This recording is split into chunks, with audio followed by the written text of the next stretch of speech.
সঞ্চিতা কথার সাথে অগ্নির বিয়ে দেবে জেনে যায় কথা। বিস্তারিত জানতে সম্পূর্ণ ভিডিওটি লাইক দিয়ে দেখতে থাকুন। প্রত্যয় মেয়ে সাজতে না চাইলে কায়দা কানুন ঋতুকে সমস্তটা জানায়। তখন ঋতু বলে, আমি আপনাদের দলে, অফিসে সরকারের গোপ আমার হেফাজতে। এই বলে প্রত্যয়কে মেয়ে সাজানোর জন্য চলে যায়।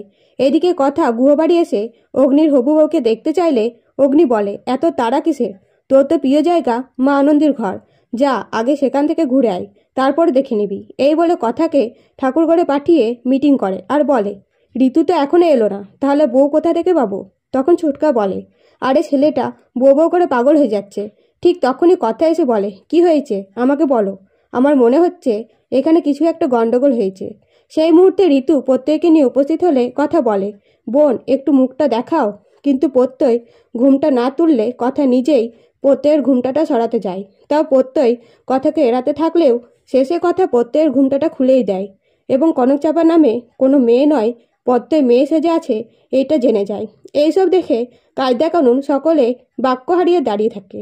তখন কথা সব সত্যি জানতে চাইলে সঞ্চিতা বলে, আমি অগ্নির বিয়ে অন্য কোনো মেয়ের সাথে ঠিক করিনি। আমরা তোমাকে বিয়ের নকল কার্ড দিয়ে এসেছিলাম। আসলে আমরা একটু মজা করছিলাম। তুমি কি করে ভাবলে তুমি থাকতে অগ্নির বিয়ে আমি অন্য মেয়ের সাথে দেব? তুমি তো আমার পছন্দের মেয়ে। আমরা সকলে আবার তোমার সাথে অগ্নির বিয়ে দিতে চাই। এমনটা হলে কেমন হবে? অবশ্যই কমেন্ট করে জানাবেন। ধন্যবাদ।